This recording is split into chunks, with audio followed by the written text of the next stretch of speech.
The mining colony on Kepler 442b was supposed to be humanity's crown jewel. 300,000 souls living under the amber light of an alien sun, extracting rare minerals that Earth desperately needed. Children played in pressurized playgrounds while their parents worked the deep core extractors. It was peaceful. It was productive. It was completely unprepared for what came next. Sarah Chan was monitoring the deep space scanner array when the first anomaly appeared. The signature was unlike anything in the colony's database. Not human. Not any of the known friendly species that occasionally passed through the sector. The signal multiplied. 1 became 5. 5 became 20. 20 became 100. Director Morrison, we have incoming vessels. Unknown configuration. Her voice remained steady despite the ice forming in her stomach. Director James Morrison had run this colony for 15 years. He'd dealt with solar flares, equipment failures, and even a minor revolt among the miners. But the wall of signals approaching on the scanner made his mouth go dry. How long until visual range? 40 minutes at their current speed. Send a standard greeting. All frequencies. The response came instantly. Not in any human language. Not in Galactic Standard. It was a sound that seemed to bypass the ears and strike directly at primitive fear centers in the brain. A hunting cry. A declaration of ownership. Sir, they're not slowing down. Morrison's hands moved across his console with practiced efficiency. General evacuation. All civilians to the shelters. Wake up every off-duty security personnel. And send a priority message to Earth. Tell them. He paused, staring at the approaching swarm. Tell them we need help. The Crithian harvest ships descended like metallic locusts. Each vessel was a grotesque fusion of organic curves and angular technology, as if someone had taken a living creature and replaced half its body with machinery. They ignored the colony's attempts at communication. They ignored the warning shots from the defense platforms. They came with the confidence of apex predators approaching prey. Commander Lisa Park stood in the colony's military command center, watching the tactical display with growing dread. She had 50 security officers and a handful of outdated defense turrets to protect 300,000 people. The math was simple and terrible. All units, this is command. Rules of engagement are now free. Protect the civilian shelters at all costs. The first Crithian drop pods hit the surface like meteors. From each pod emerged creatures that would haunt human nightmares for generations. 8 feet tall, covered in chitinous armor that shifted color like oil on water. For arms ending in claws that could tear through steel. Faces that were a mockery of symmetry, with too many eyes and mouths that opened in ways that violated human understanding of anatomy. Private Jake Thompson was the first human to engage a Crithian in combat. His pulse rifle's bullets sparked harmlessly off the creature's armor. It moved with impossible speed, crossing 30 meters in seconds. Jake managed one terrified scream before claws separated his torso from his legs. But humans learned. They always learned. Corporal Maria Santos watched Jake dive from her position behind a cargo container. She noticed how the Crithian's armor flexed at the joints. Noticed the brief flash of softer tissue when it moved. When the creature turned toward her, she didn't aim for center mass. She put 3 rounds into what might have been its knee equivalent. The creature stumbled. 3 more rounds into what could have been an elbow. It dropped one of its weapons. The joints, she screamed intercom. Hit them at the joints. The battle for Mining Station 7 became a masterclass in desperate innovation. Humans used mining equipment as weapons. They collapsed tunnels to trap Crithian units. They turned the colony's industrial furnaces into improvised flamethrowers. For every human that fell, they found a new way to make the invaders bleed. But it wasn't enough. It was never going to be enough. Director Morrison stood in the primary shelter, looking at thousands of terrified faces. Children clutched their parents. The elderly sat in grim silence, remembering wars from Earth's past that seemed quaint compared to this.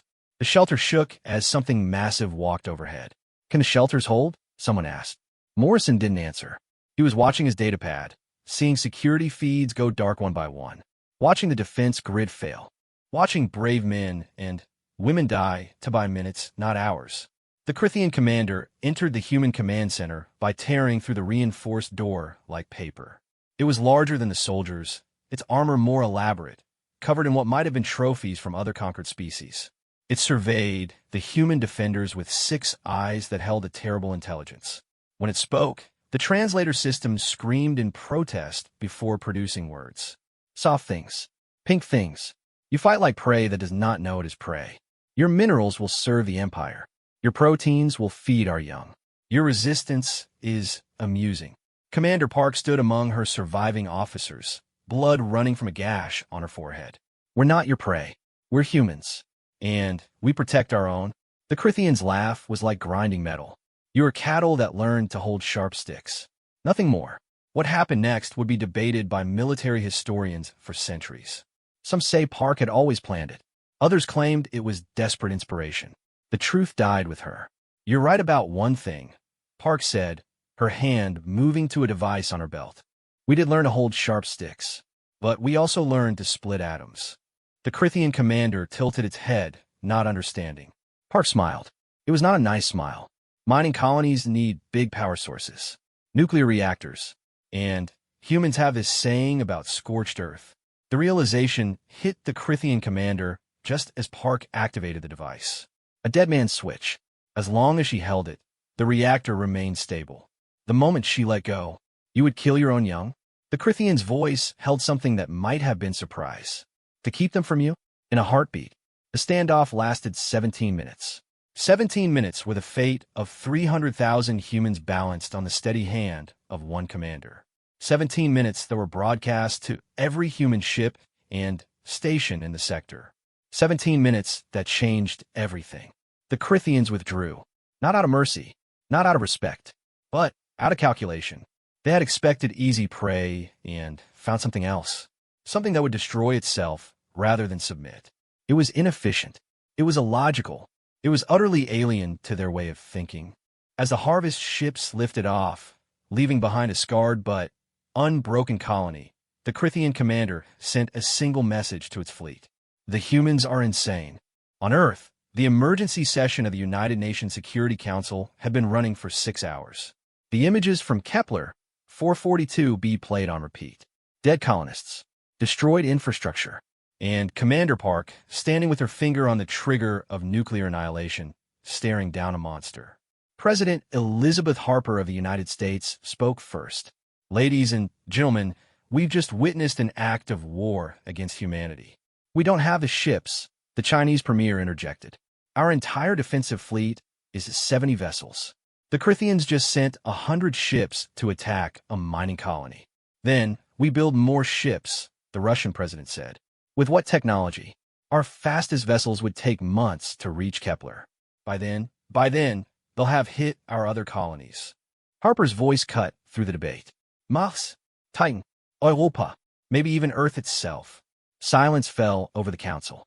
The Secretary General, an elderly woman from Nigeria named Adora Okafor, stood slowly.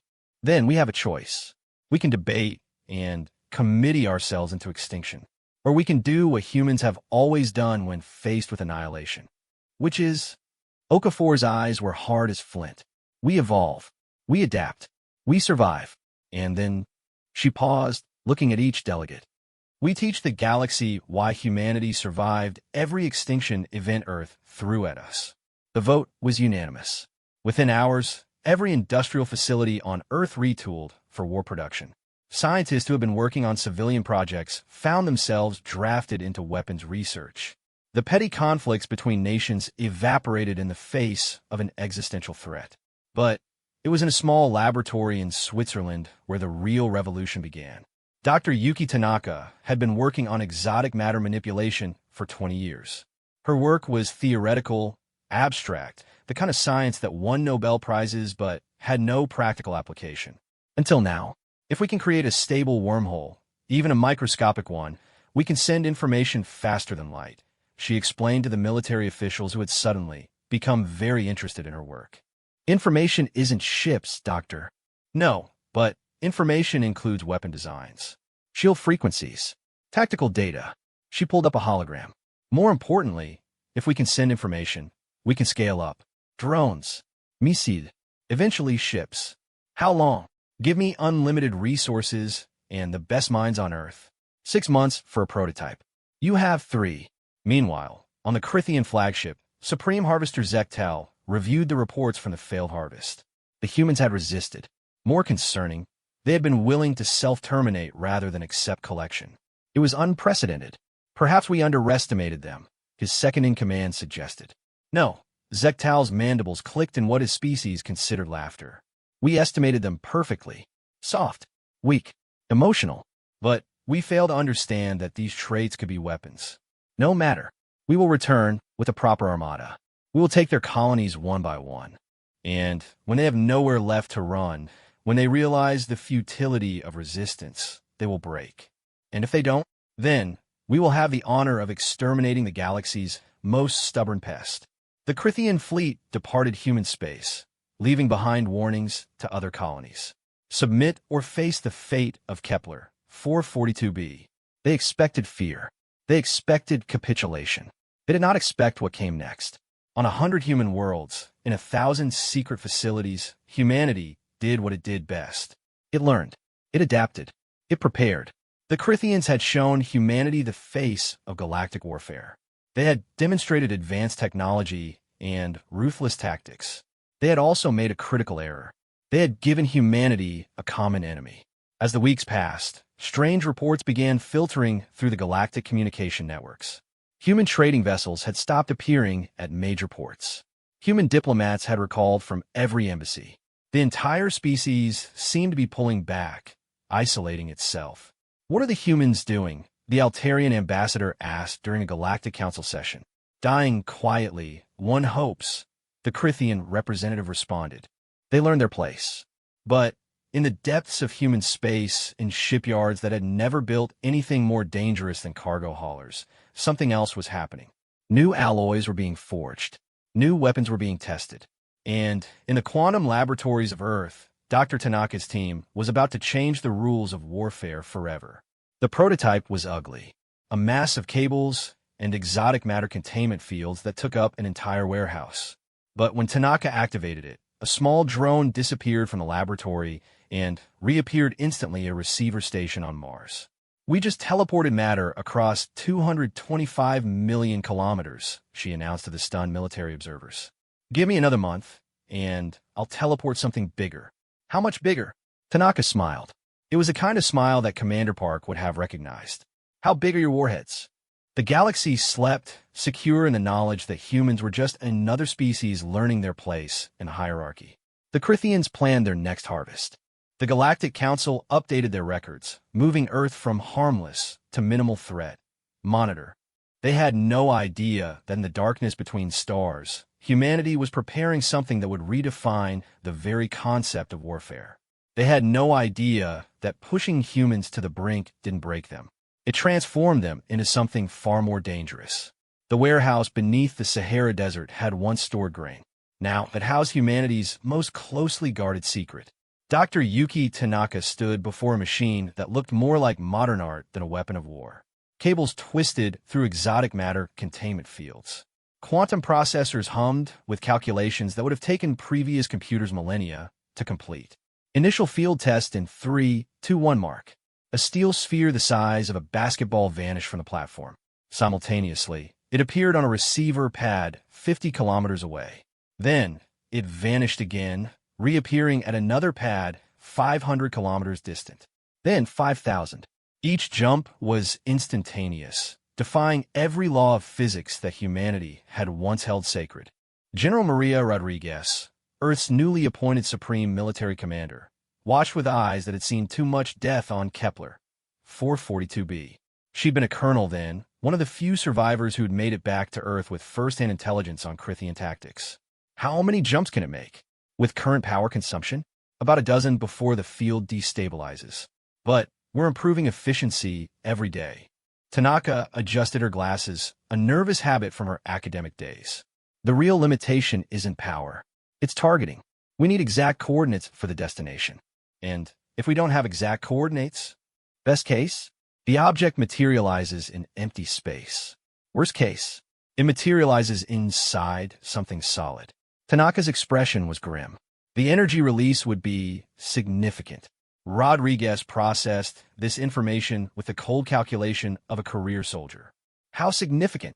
roughly equivalent to a 20-megaton nuclear device. A smile played at the corner of Rodriguez's mouth. It wasn't a pleasant expression. So you're telling me that if we accidentally teleport something into a Crithian ship, there wouldn't be much ship left? While Earth's scientists revolutionized physics, humanity's scattered colonies prepared for siege. On Mars, vast underground bunkers were carved from ancient stone. On Titan, methane lakes were turned into fuel depots. Every human settlement became a fortress, and every human became a potential soldier. But it was on Europa where humanity's transformation became most apparent. The ice moon had always been a scientific outpost, home to researchers studying the alien life in the oceans beneath the frozen surface. When the evacuation order came, most civilians left. The scientists stayed. Dr. James Okonkwo had spent his career studying Europa's bizarre ecosystem. The creatures beneath the ice had evolved in conditions that would kill most Earth life instantly. They thrived in radiation that would cook human DNA. They metabolized chemicals that were poison to terrestrial biology. You want to weaponize them? His assistant, Dr. Sarah Johansson, couldn't hide her horror. The Crithians have superior technology. Superior numbers. Superior firepower. Okonkwo stared at the specimen tanks. But they evolved on a planet with a biosphere similar to most galactic species. Their immunology is based on the same fundamental principles. Europa's life isn't. Biological warfare is banned by every treaty humanity has ever signed. Those treaties were with humans. Okonkwo's voice was flat. The Crithians called us cattle. You don't sign treaties with cattle. You eat them. The Europa laboratory became a chamber of horrors. Microorganisms that could survive in liquid methane. Bacteria that fed on radiation. Viruses that used exotic amino acids unknown to galactic biology. Each specimen was cataloged, genes sequenced, and evaluated for its potential as a weapon. Meanwhile, in the depths of space, humanity's trading vessels underwent a different transformation. The cargo ship Lucky Strike had spent 30 years hauling or between systems. Now its captain, Zhang Wei, supervised as military engineers, tore out cargo holds and installed something else. Particle beam cannons in the forward holds. Missile pods where the crew quarters used to be. The engineer, a kid who couldn't have been older than 25, spoke with enthusiasm that made Zhang feel ancient. We're turning her into a Q ship. A what? Old Earth naval term. Merchant vessel hiding military weapons. The Crithians won't expect a cargo hauler to have teeth. Zhang ran his hand along a bulkhead he'd known for decades. She wasn't meant for this. None of us were meant for this, Captain. But here we are. Across human space, similar transformations occurred. Mining ships became missile platforms. Research vessels sprouted sensor arrays that could detect a neutrino across a solar system. Passenger liners were gutted and rebuilt as troop transports. Humanity's merchant fleet, larger than its military by a factor of 10, became a hidden armada. But the Real Revolution happened in the shipyards of Earth. The Utopia Planitia shipyard had been building spacecraft for a century. Director Kinji Yamamoto had overseen the construction of humanity's finest vessels. Now he stood before blueprints that made everything he built before look like toys. The Beijing is 80% complete, his chief engineer reported. The Washington and Moscow are at 60. The London, Paris, and New Delhi are still in frame construction. And the special modifications? Dr. Tanaka's team delivered the first production model teleportation system yesterday. We're installing it in Beijing's forward section. Yamamoto studied the plans. Each ship was a kilometer long, bristling with weapons that hadn't existed 6 months ago. But it was the teleportation systems that would change everything. Instantaneous deployment of missiles. The ability to jump fighters directly into enemy formations. Supply lines that could cross light years in seconds. How many can we build? At current production rates? Maybe 30 before the Crithians return. Then, we increase production rates. The transformation wasn't limited to technology. Humanity itself was changing. On every world, in every city, civilians trained for war. Children learned to recognize Crithian anatomy in school. Teenagers practiced in combat simulators based on the Kepler 442b recordings.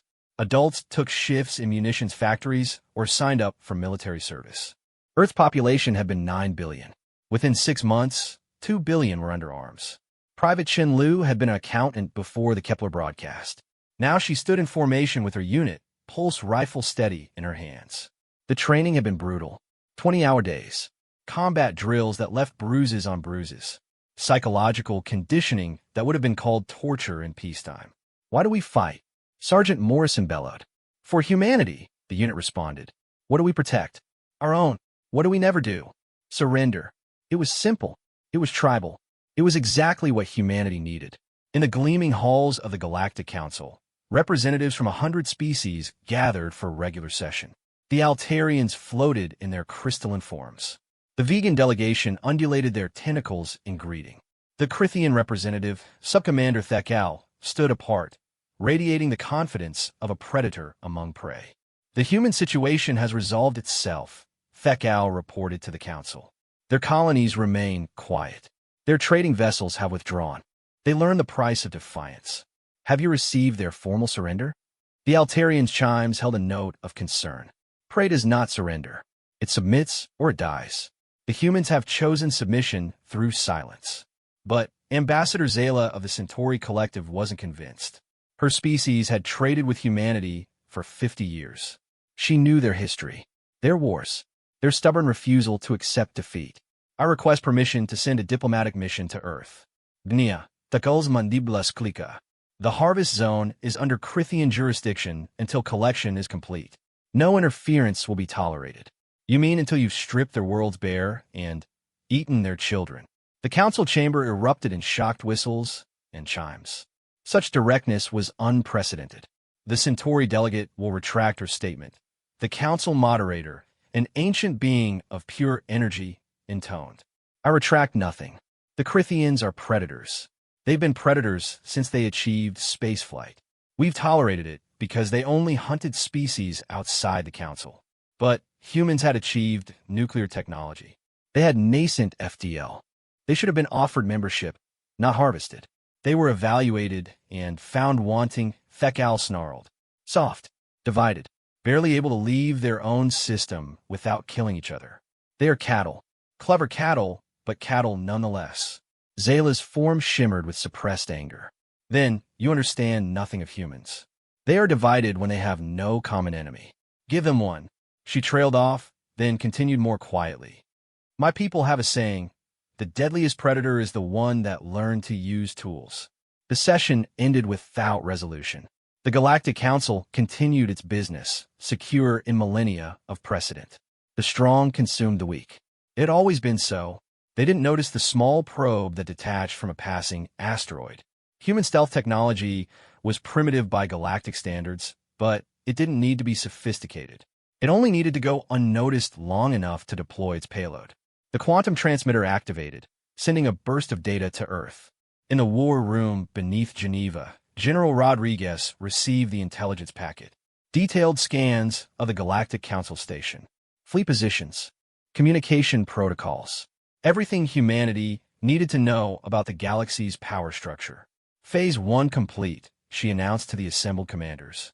We have eyes on the Council. President Harper, participating via secure hologram from Washington, leaned forward. And the Crithian positions. Our modified trading vessels report 3 major fleet concentrations. The largest is at their forward base in the Vega system. Approximately 400 ships. 400? Harper's expression was grim. We'll have 30 teleport-capable ships. Maybe 50 conventional vessels. Numbers aren't everything, Madam President. Rodriguez brought up a tactical display. The Crithians fight like predators. Direct assault. Overwhelming force. They've never faced an enemy that could be everywhere and nowhere at once. You're betting everything on Dr. Tanaka's technology. No, I'm betting everything on human adaptability. The teleportation system is just one tool. We have others. The display shifted to show Europa. Dr. Okonkwo's team has developed 17 different biological agents, each one tailored to Crithian physiology. A single infected individual could contaminate an entire ship within hours. Bioweapons. Harper's distaste was evident. We're becoming the monsters we're fighting. With respect, Madam President, we're becoming survivors. The Crithians see us as food. You don't want a place at the table by being civilized. You win by being too dangerous to eat. As Earth prepared for war, the Crithian Empire continued its expansion. Supreme Harvester Zektel reviewed reports from a dozen fronts. The Melody homeworld had fallen in days. The Praskan colonies were being systematically stripped. The harvest was good. The humans remained quiet, he asked his intelligence officer. Their core worlds show normal activity. No significant military buildup detected. Some of their outer colonies have gone dark, but this is consistent with fearful prey attempting to hide. Zektal's satisfaction was a palpable thing. Begin preparations for the second harvest. This time, we take their homeworld. Earth's population will feed the Empire for a generation. Fleet strength, 600 ships. I want no mistakes. When we arrive at Earth, I want the humans to see the futility of resistance. I want them to understand that their previous defiance only delayed the inevitable. It will be done, Supreme Harvester. But, in the darkness between stars, things were already in motion that would shatter Crithian assumptions. The cargo ship Fortunate Son drifted through the Vega system on what appeared to be a standard shipping run. Its transponder identified it as Altarian. Its crew moved with the fluid grace of that crystalline species. To any scanner, it was exactly what it appeared to be. Captain Lisa Park, very much alive despite reports of her death on Kepler 442b, watched the Crithian base grow on her screens. Intel had been right. 400 ships, support facilities, supply depots, a significant portion of the Crithian fleet, all in one place. Phase 2 begins in 60 seconds, she announced to her crew. All humans, all volunteers, all people who had lost someone to the Crithians. Teleportation systems online, her weapons officer reported. Packages are armed and ready. Park had survived Kepler 442b by being willing to destroy everything to deny it to the enemy. The Crithians had withdrawn, thinking her insane. They were about to learn that she had been restraining herself. Deploy packages. 50 devices, each no larger than a basketball, vanished from the cargo hold. They reappeared instantly throughout the Vega system. Inside Crithian ships, within station reactors, at the heart of supply depots. The Crithians had exactly 3 seconds to register the anomalies before the antimatter containment fields deliberately failed. The Vega system turned into a new star. 400 Crithian ships, 60,000 crew, centuries of accumulated supplies, all reduced to expanding plasma in an instant. The Fortunate Son jumped away before the light of destruction could reach it, leaving behind only radiation and debris. On Earth, the war room erupted in subdued celebration. First blood to humanity. But Rodriguez silenced them with a gesture. That was the easy part. They didn't know we could do that. Now they do. Now they'll adapt. The real war starts now. She was right.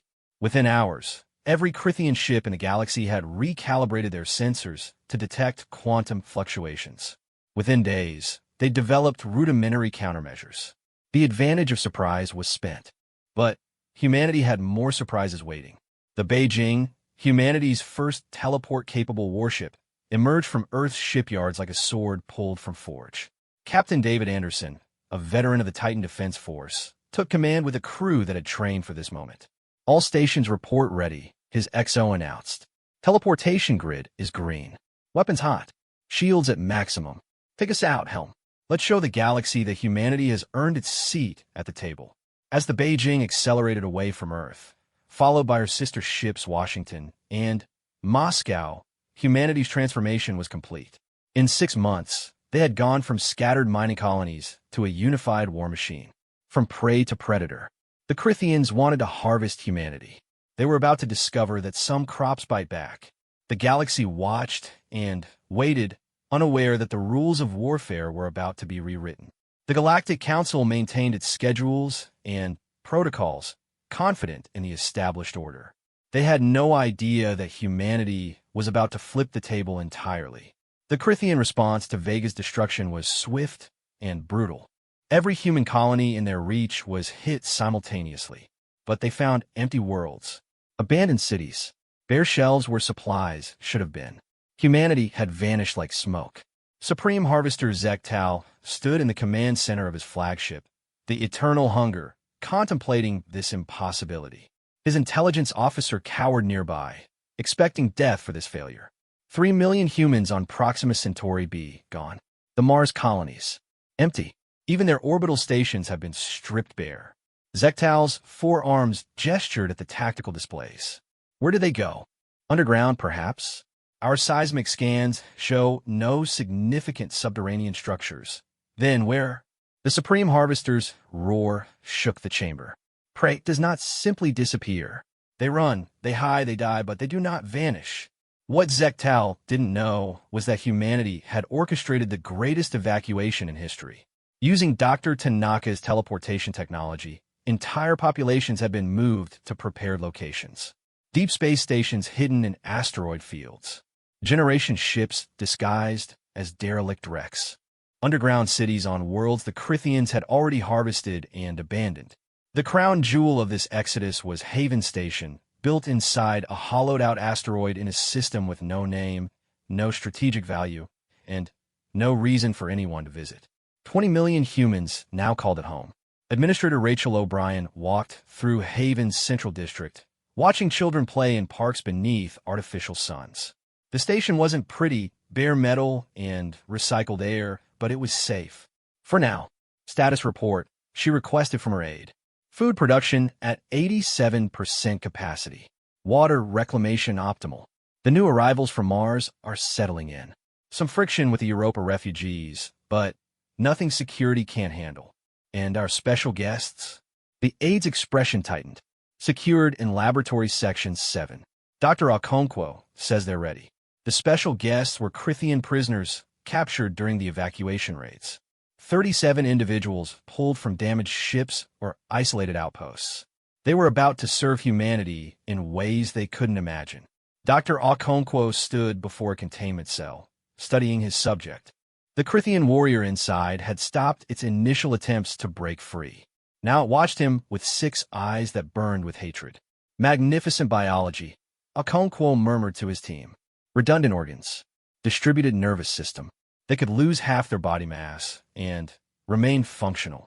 Makes them hard to kill, his assistant noted. Yes, but it also means they have more systems that can fail.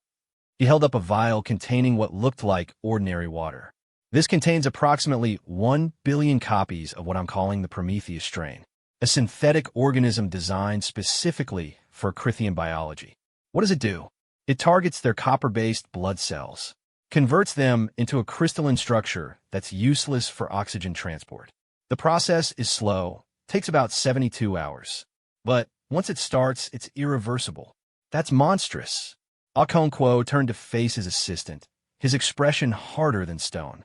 They eat children. They called us cattle. They destroyed entire worlds. I've abandoned my ethics, so my grandchildren won't be livestock.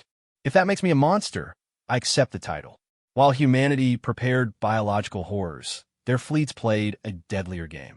The Beijing appeared at the edge of the Altair system, broadcasting standard merchant identification. 3 Crythian patrol ships moved to intercept what they thought was easy prey. Captain Anderson watched them approach on his tactical display. Range to targets, 15,000 kilometers, and closing. Launch tubes 1 through 12. Conventionnel missile. The missiles streaked through space, a deliberate echo of old-style warfare. The Crythians reacted with contempt, their point defense systems easily tracking the incoming weapons. They didn't notice the millisecond quantum fluctuation as each missile was replaced mid-flight. The conventional warheads vanished. Nuclear weapons appeared in their place, already past the point defense envelope. 12 suns bloomed in the darkness.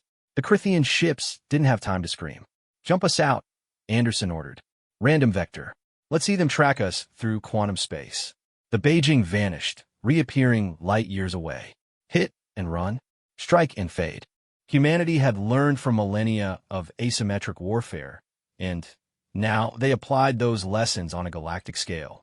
But the Crythians were learning too. Subcommander Vexar had survived the Beijing's attack by pure chance. His ship had been docked for repairs. Now he studied the sensor logs with the focused intensity of a predator learning new prey. There, he pointed at a quantum signature, just before the missiles changed. A disruption in space-time. If we can detect that, we can predict where they'll appear, his science officer finished. But the window is impossibly small, nanoseconds at most. Then, we make our reactions faster. Automate the defense grids. Remove the delay of biological thought. Vexar's mandibles clicked in satisfaction. The humans think they're clever with their new technology. We'll show them that cleverness without strength is still weakness. The next human attack came at Rigel Station. The Moscow appeared, launched its teleporting missiles, and attempted to jump away. But the Crithians were ready. Automated systems detected the quantum fluctuation and fired in the nanosecond window before the jump completed.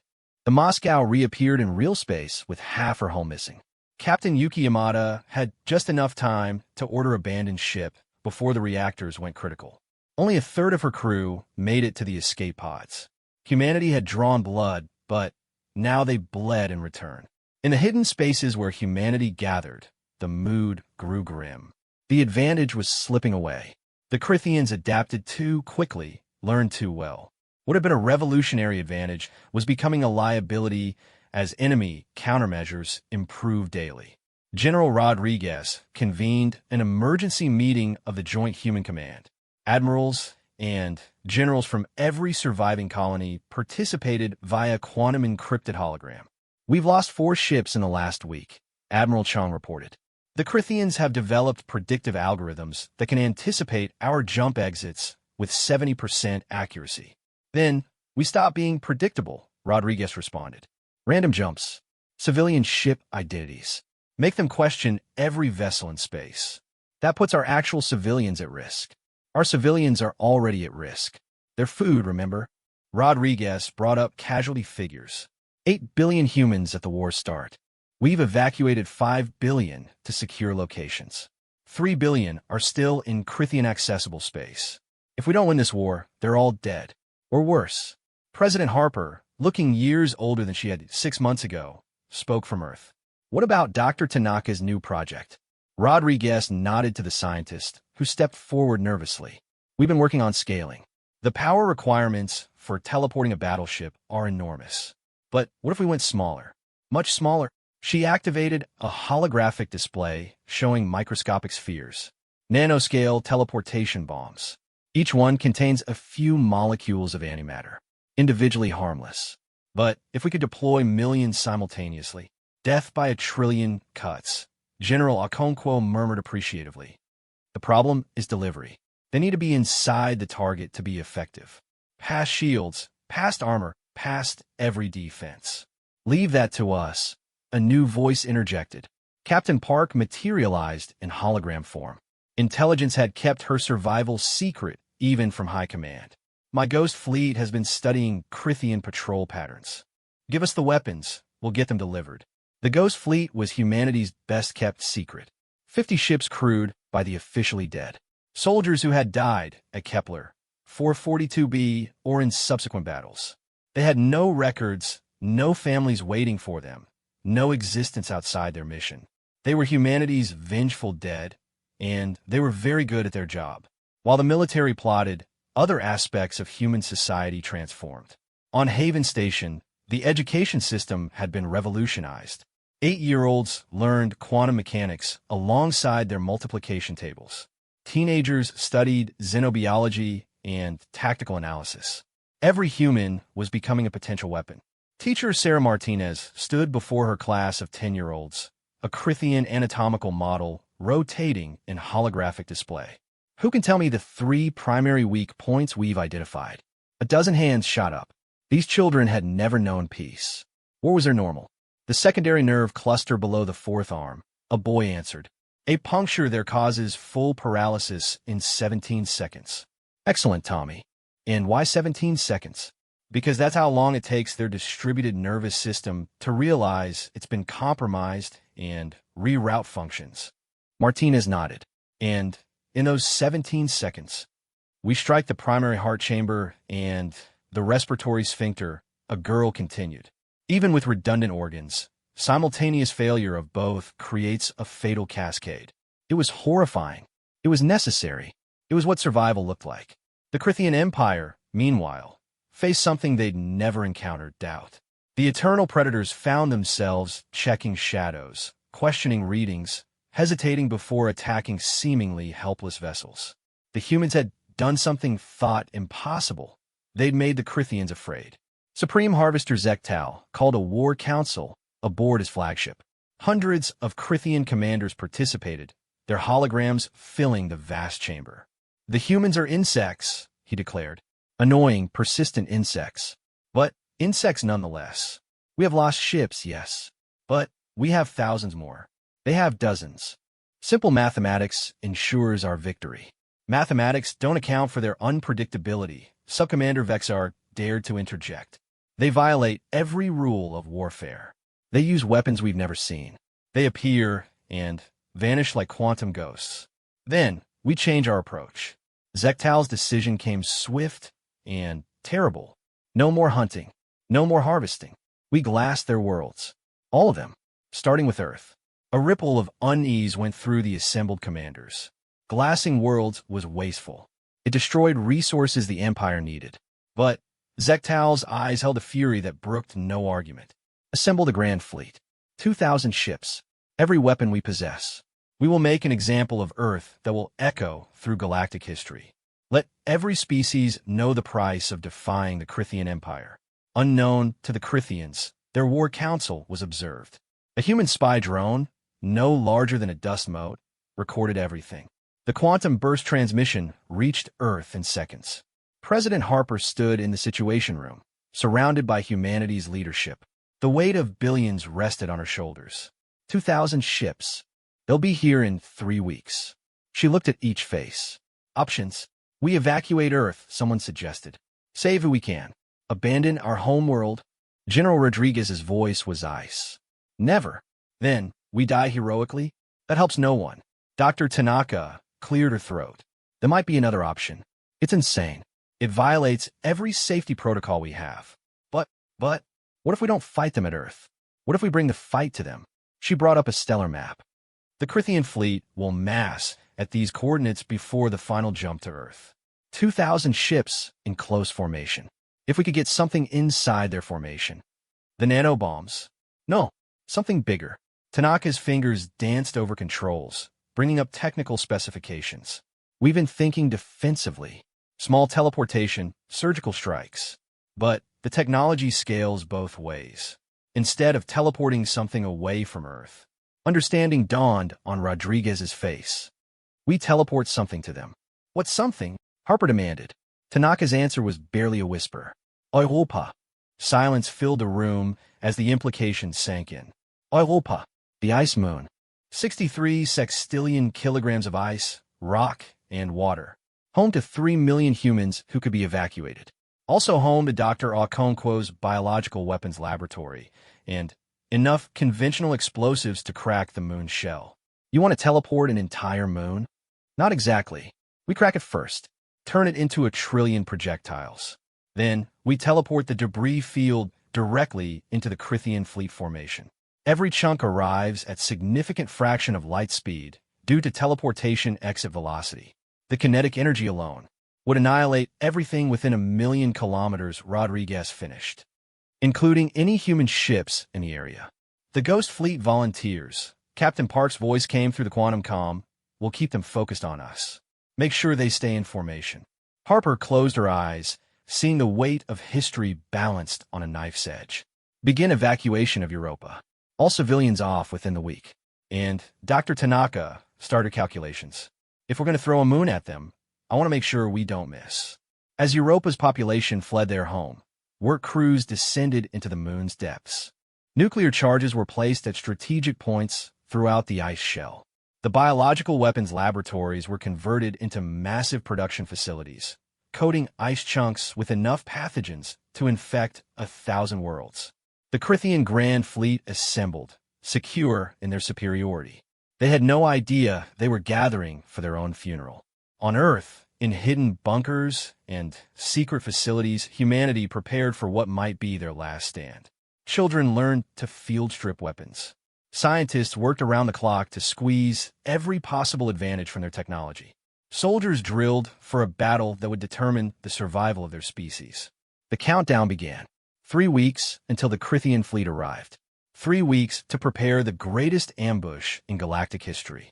3 weeks to prove that humanity deserved to survive among the stars. In her private moments, President Harper read history. Thermopylae, Rorke's Drift, Stalingrad. Humanity's past was littered with last stands, with moments where everything hinged on the courage of a few facing the fury of many. But this was different. This wasn't about holding a pass or defending a city. This was about the survival of the species itself. She closed the history book and looked at the stars visible through her office window. Somewhere out there, a predator fleet approached, expecting to find prey. They were about to discover that humanity had evolved beyond their understanding. The cattle had become wolves, and these wolves had learned to throw moons. Europa cracked like an egg. The nuclear charges detonated in perfect sequence, shattering 63 sextillion kilograms of ice and rocking into fragments ranging from mountain-sized chunks to microscopic particles. Each piece was tagged with quantum markers, allowing Dr. Tanaka's systems to track them all. From her position aboard the Beijing, now serving as the operations command ship, Tanaka watched her life's work unfold. The moon that had orbited Jupiter for billions of years was now a spreading cloud of death, each fragment precisely calculated for maximum devastation. Biological coding confirmation, she asked her team. 92% coverage. Every chunk larger than a meter carries enough pathogens to infect a capital ship. Teleportation grid, online and stable. Power reserves at maximum. We get one shot at this. General Rodriguez stood beside her, watching the tactical display. The Crithian Grand Fleet had assembled exactly where intelligence predicted. 2,000 ships arranged in their traditional hunting formation, a sphere designed to prevent prey from escaping in any direction. They'd never considered that their formation also prevented them from escaping. Ghost Fleet status? Captain Park's voice came through the comm, steady despite what she was about to do. 50 ships in position. We've been harassing their scouts for the last 12 hours. They're angry, focused, right where we want them. Park commanded from the Revenge, a fitting name for a ship crewed by the dead. Around her, men and women who had officially died at Kepler 442b prepared for their final mission. They'd painted their ships with the names of the fallen. Every hull was a memorial, every crew member a ghost seeking vengeance. All ghost ships, this is Park. You know what we're here to do? Keep them angry, keep them clustered, and when the storm comes, she paused. Give them hell on the way out. 50 ships against 2,000. It wasn't a battle. It was a sacrifice. The Revenge jumped into the heart of the Crithian formation, weapons blazing. Teleporting missiles struck 3 destroyers before their countermeasures could react. Park's ship danced between return fire, jumping rapidly from position to position, never staying still long enough to target. Around her, the Ghost Fleet performed their deadly ballet. The Vindication raked at battleships' shields before vanishing. The Retribution deposited a nuclear mine directly inside a carrier's hangar bay. The Never Forget broadcast the names of dead colonists on all frequencies while torpedoing supply ships. Supreme Harvester Zektal watched the human ships dart through his fleet like insects among giants. Pathetic. Do they think 50 ships can stop the might of the Empire? All units, maintain formation. Swat these pests, then we continue to Earth. The formation tightened. 2,000 ships drawing closer together, focusing their fire on the elusive human vessels. They were so focused on the gnats biting them that they never noticed the storm approaching from quantum space. Debris field is in position, Tanaka announced. Teleportation sequence initiated. May God have mercy on us all. The power draw was astronomical. Earth's entire energy grid fed into the teleportation systems. Cities went dark as every what was channeled into Dr. Tanaka's machines. For a moment, the strain was so great that the planet's rotation actually slowed by a microsecond. Then, Europa arrived. The first indication the Crithians had was a gravitational anomaly. Alarms screamed as space itself twisted. Then, reality tore open and vomited forth the shattered moon. Trillion-ton chunks of ice materialized inside the Grand Fleet's formation, each piece arriving at 20% the speed of light. The kinetic energy released in the first second exceeded the combined nuclear arsenals of Earth's entire history. Crithian battleships, built to withstand direct hits from antimatter torpedoes, crumpled like paper before impacts that carry the energy of relativistic kill vehicles. A piece of Europa's core, a nickel-iron fragment the size of Manhattan, materialized directly in the path of the eternal hunger. Zechtal had exactly enough time to comprehend his death before 3 billion tons of metal moving at 60,000 kilometers per second reduced his flagship to component atoms. But the kinetic impacts were just the beginning. The ice fragments, flash-heated to plasma by their passage through shields and armor, carried Dr. Okonkwo's final gift. 17 different biological agents, each designed to target Crithian physiology, dispersed through the fleet in a cloud of superheated death. Pathogens that could survive in the void of space, that fed on radiation, that treated Crithian blood cells as a growth medium. Ships that survived the initial impacts found their crews dying as their blood crystallized. Others watched in horror as their organic hull components, a Crithian innovation that allowed self-repair, began to rot and dissolve. The Empire's greatest fleet was being eaten alive from within. The Ghost Fleet didn't escape the devastation. Captain Park had known they wouldn't. As chunks of Europa filled space around them, she broadcast one final message. This is Captain Lisa Park to all human forces. The Crithians called us cattle. They called us prey. Tell them the cattle said goodbye. The Revenge vanished in a flash of nuclear fire as a mountain-sized ice fragment claimed her. One by one, the ghost ships died, their crews singing old Earth battle hymns as Europa's fragments found them. They'd completed their mission. The Crithians had nowhere to run. In 90 seconds, the most powerful fleet in galactic history ceased to exist. Where 2,000 ships had gathered, only an expanding cloud of debris remained. Fragments of Europa continued outward, carrying death to any Crithian vessel within a light hour.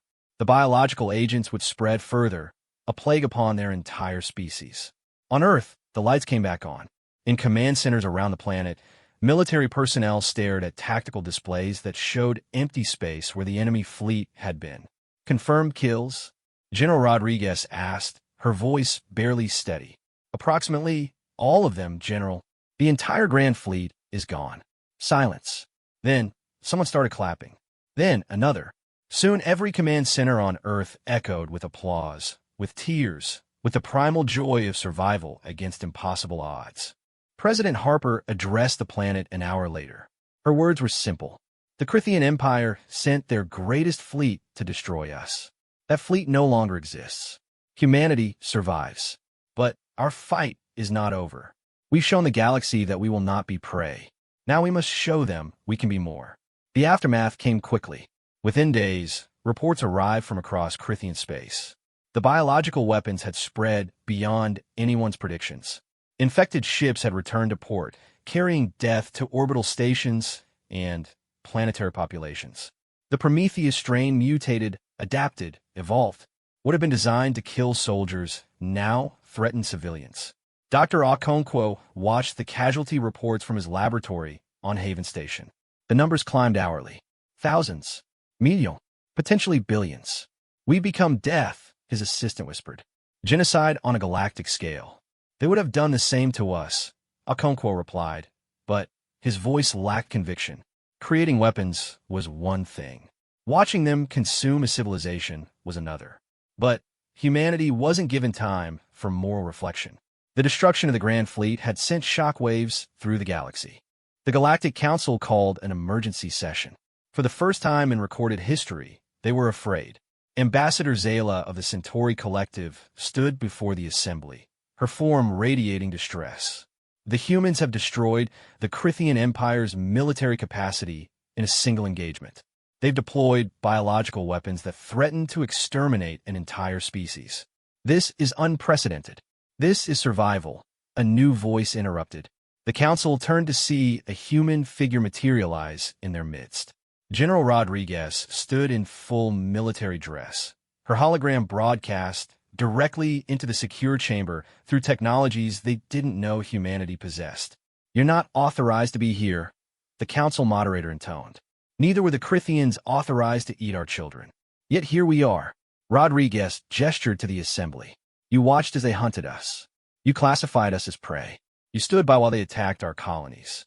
And now you're afraid because we fought back. You've committed genocide. We've defended ourselves. Every human action has been in response to Crithian aggression. They called us cattle. They try to harvest us.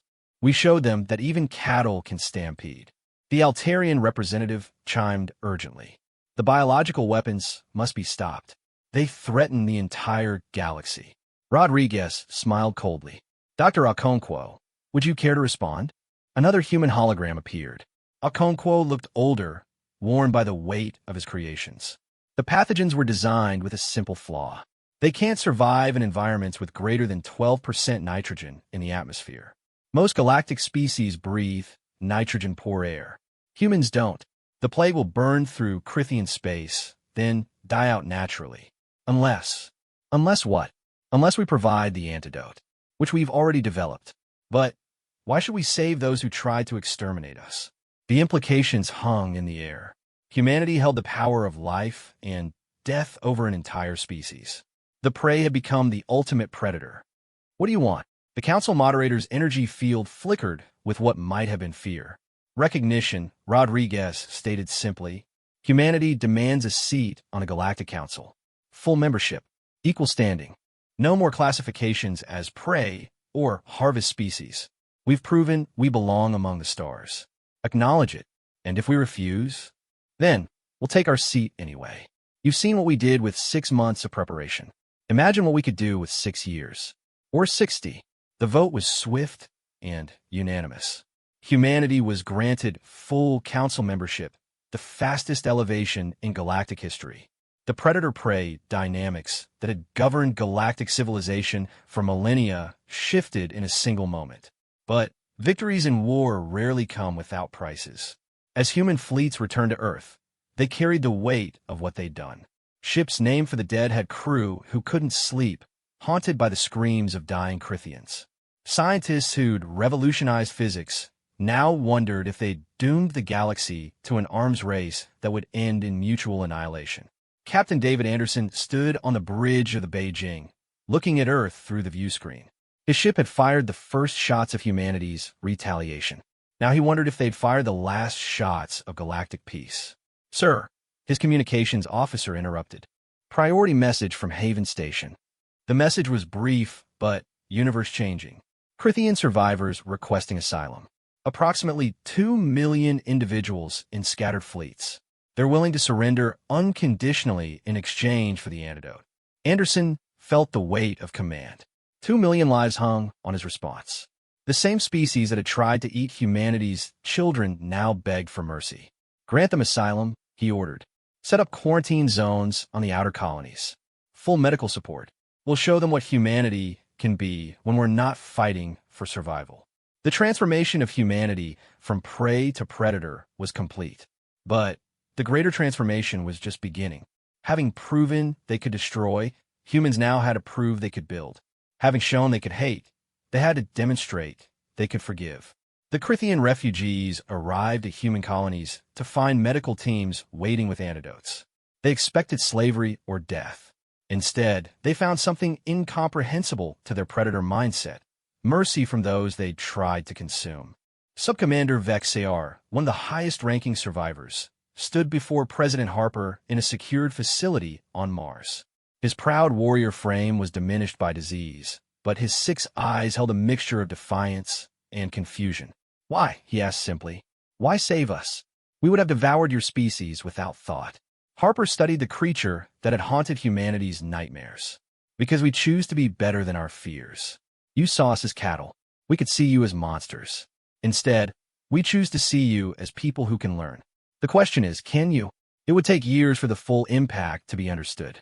The Crithian Empire, reduced from billions to millions, would slowly rebuild under human guidance.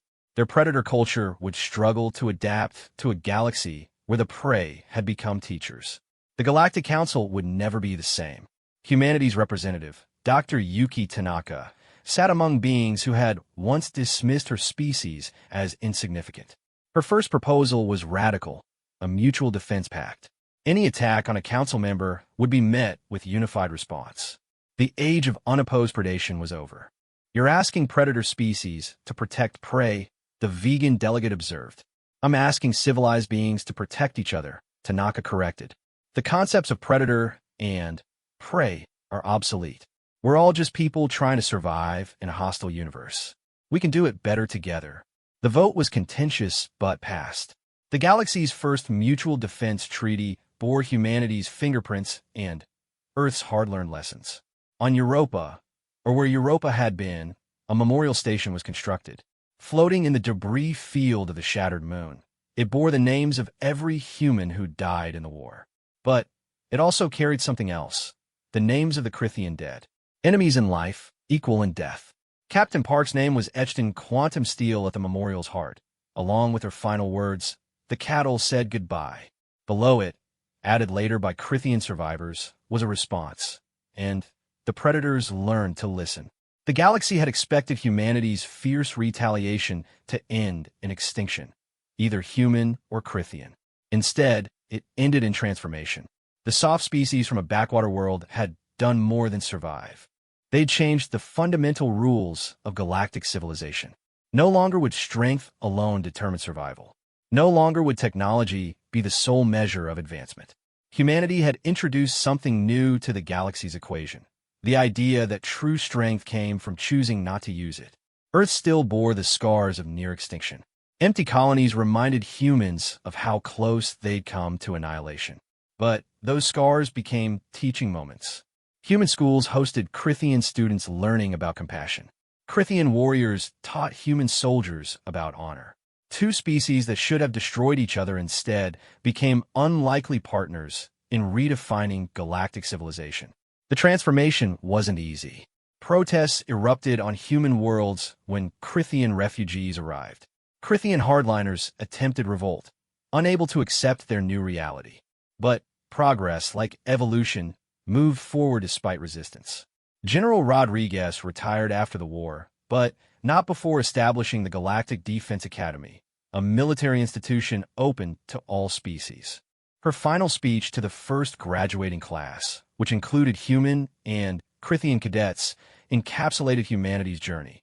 We were called cattle. We were marked for harvest. We were given a choice between extinction and evolution. We chose to evolve, not into better predators, but into something new. Today, you carry that evolution forward. Human, Crithian, Altarian, vegan, you're no longer separated by species or past conflicts. You're united by a simple truth. In this galaxy, we protect each other, or we perish alone. The cattle had not only survived, but had transformed their predators into protectors. The galaxy watched and learned, understanding finally why humanity had survived every extinction event their world had thrown at them. They adapted, they evolved, and when pushed to the brink, they showed the universe that sometimes the greatest retaliation wasn't destruction. It was forcing your enemies to become better than they were. But in the depths of space, in sectors unexplored and civilizations unknown, other eyes watched humanity's rise with interest. The Crithians hadn't been the galaxy's only predators. They'd simply been the first to make the mistake of underestimating Earth. The next test would come. It always did. But humanity would face it differently now, not as prey running from predators, but as teachers showing the galaxy a better way. The fierce retaliation that had left the Galactic Council speechless was only the beginning. The real revolution was in what came after, a galaxy where the cattle and the wolves sat at the same table, planning a future where neither needed to fear the other. It was humanity's greatest victory, not the destruction of their enemies, but their transformation into allies. Earth's fierce retaliation had indeed left the Galactic Council speechless, but Earth's fierce compassion would leave them transformed. 5 years had passed since Europa's fragments had rained death upon the Crithian Grand Fleet. The memorial station in Jupiter's orbit received thousands of visitors daily, humans and Crithians standing side by side, remembering the dead and celebrating the living. But peace humanity had learned required constant vigilance.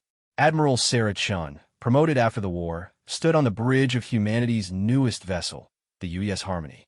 It was a ship unlike any before, designed jointly by human and Crithian engineers, incorporating the best of both species' technology. Her crew was equally mixed, former enemies working as one. Admiral, we're receiving a priority message from the Galactic Council. Her Crithian communications officer, Subcommander Rexal, reported. His translator rendered his clicks and hisses into smooth English, but Chun had learned enough Crithian to understand the concern in his natural voice. Put it through.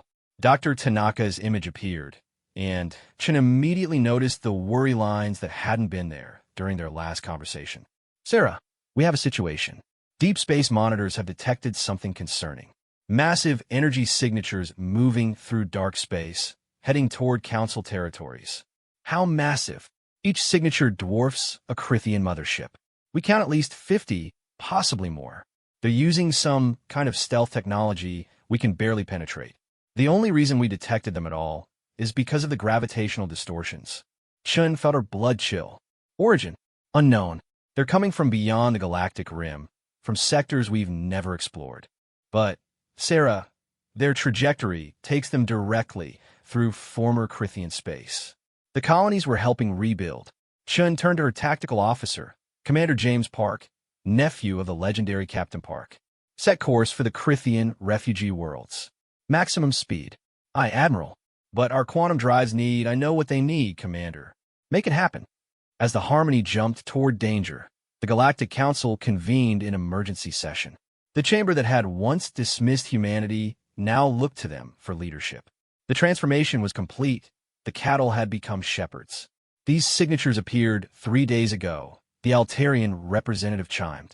They maintain perfect formation, suggesting military discipline. No response to any communication attempts. Could they be automated? The vegan delegate's tentacles writhed with anxiety. Ancient machines following prehistoric programming.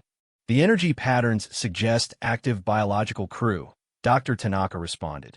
Whatever they are, they're alive, they're organized, and they're heading directly for inhabited systems.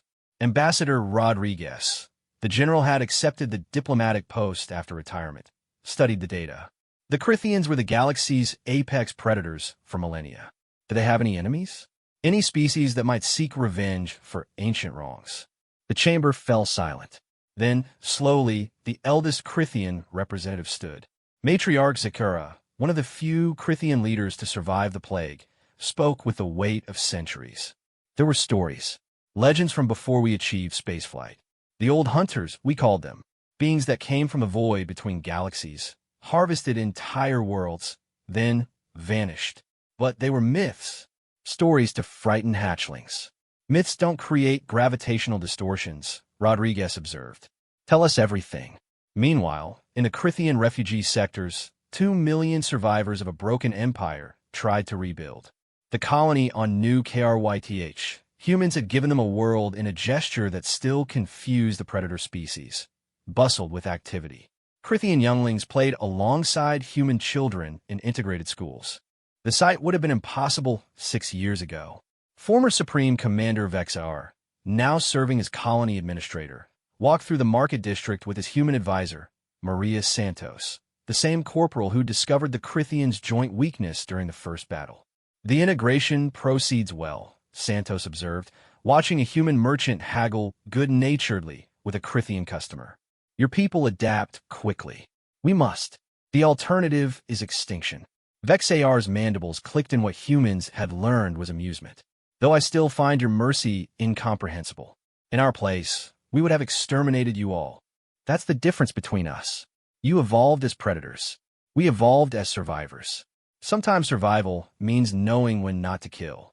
Their philosophical discussion was interrupted by alarms. Every screen in the colony activated, showing Admiral Chen's face. This is a priority alert to all mixed colonies. Unknown hostiles approaching from Rimward. Estimated arrival in 72 hours. Begin evacuation protocols immediately. This is not a drill. The colony erupted in controlled chaos. But instead of the panic that might have gripped them years ago, humans and Crithians worked together with practiced efficiency. The war had taught both species the value of cooperation under fire.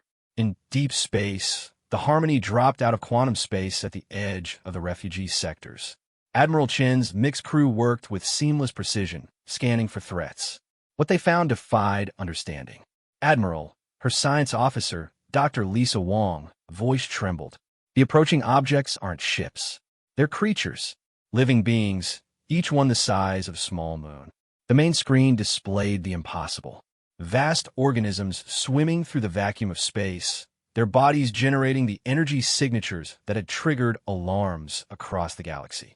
Tentacles that could wrap around planets, maws that could swallow fleets, and intelligence, cold, alien intelligence that evaluated everything as either threat or food. The old hunters, Rexal whispered. The stories were true. How do you fight something like that? Commander Park asked, his voice steady despite the horror on screen. You don't fight them. Vexar's voice came through the comm from New KRYTH.